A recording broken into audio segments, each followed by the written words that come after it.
अबू जहल खे बि अख हुई, अबू बकर सिद्दीक खे बि अख हुई, पर अबू जहल जे अख मुस्तफा के न सुञातो,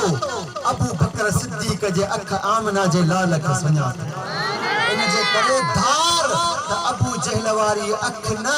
जेकॾहिं मुस्तफा जी मोहब्बत, मुस्तफा जो शान ॾिसणो आहे, हबीब जे सहाबन, हबीब जे गुलामन जो शान ॾिसणो आहे, त पोइ अबू बकर सिद्दीक जी अखदार,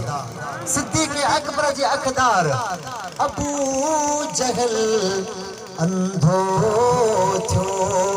ऐं काठ ते